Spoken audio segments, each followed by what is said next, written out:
Hello বন্ধুরা, good morning সবাইকে। দোল পূর্ণিমার শুভ কামনা সবাইকে। আজকে তো দোল, তাই আমাদের বাড়িতে পুজো আছে, কিন্তু সেইভাবে আজকে পুজোটা হবে না, যেহেতু আমার একটু অসুবিধা আছে। আমি একাই সব কিছু করবো, তো সেই কারণে চলো কতটা কি আয়োজন করে উঠতে পারি দেখা যাক। ঠাকুরমশাই কিছুক্ষণ পর চলে আসবে। আমি এখন যাচ্ছি রান্নাঘরে। চলে আসলাম রান্নাঘরে, আর প্রথমেই আমি খিচুড়ির প্রিপারেশন স্টার্ট করে দিয়েছি। এখানে আমি ফোড়ন দিয়ে দিচ্ছি খিচুড়ির জন্য। তো এখন আমি খিচুড়িটা রেডি করে নেব, কারণ এটা করতেই টাইমটা আমার অনেকটা লাগবে। তো সেই কারণে আমি খিচুড়িটা আগে বসাচ্ছি। তো খিচুড়িতে যা যা মশলাপাতি লাগবে আমি সব কিছু এখানে একসাথে দিয়ে দিয়েছি, দিয়ে ভালো করে কষিয়ে নিচ্ছি। এবারে চালটা দেবো, দিয়ে একেবারে রেডি করতে বসিয়ে দেবো। খিচুড়ি আমার এক সাইডে বসানো হয়ে গেছে, আর এক সাইডে আমার পায়েসও রেডি হয়ে গেছে। এবারে আমি 5 রকমের যে ভাজা, সেগুলো নুন হলুদ মাখিয়ে রেখে দিয়েছি। এখন আমি ময়দা মাখছি, লুচি বানাবো। এখনও রান্না করছি। প্রীতম এক্ষুনি ফোন করেছিল, ও তো ওর বন্ধুদের ওখানে হোলি খেলতে যাবে। আমি তো আজকে বেরোতে পারবো না, তো ও আসছে। প্রত্যেক বছর অবশ্য ওর হাতেই রঙটা প্রথম লাগানো হয়। তো ও আসলে আবির লাগানোর পর তারপরে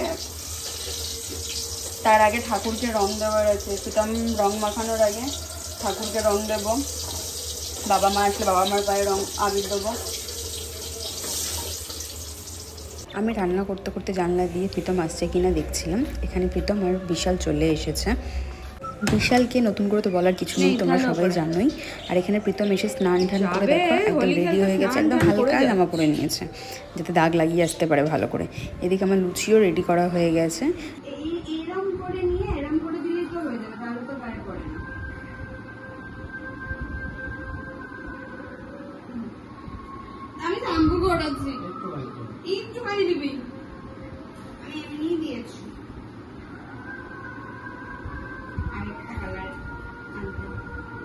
অনেকটা ব্লু আছে, অরেঞ্জ আছে, কটা লাগবে তোর?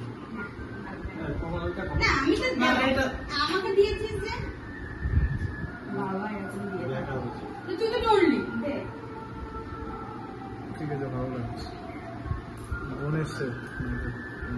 আমাদের বাড়িতে যে মেয়েটা ভাড়া থাকে, সে এখন রং লাগাতে এসছে আমাদেরকে।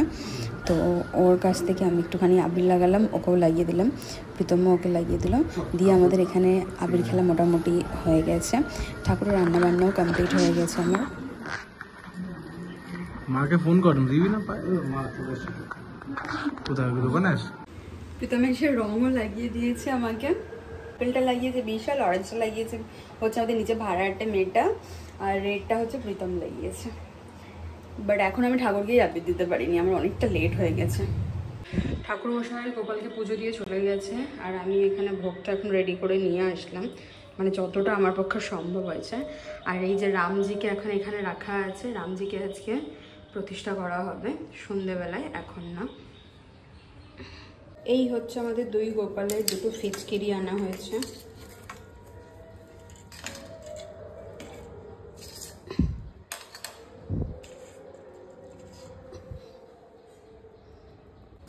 দুই গোপুর গালে আবির ছুঁয়ে পায়ে আবির ছোঁয়ানো হয়ে গেছে। আর কি কি ভোগ দিলাম সেটা তো তোমরা দেখতেই পেলে। একা হাতে যেহেতু সবটা জোগাড় করে করছিলাম, আর টাইমও হাতে বেশি ছিল না, তাই সেরকমভাবে ভিডিওটা আজকে করা হয়নি। লাস্টে আইসক্রিম দিয়ে ভিডিওটা শেষ করছি। টাটা সবাইকে।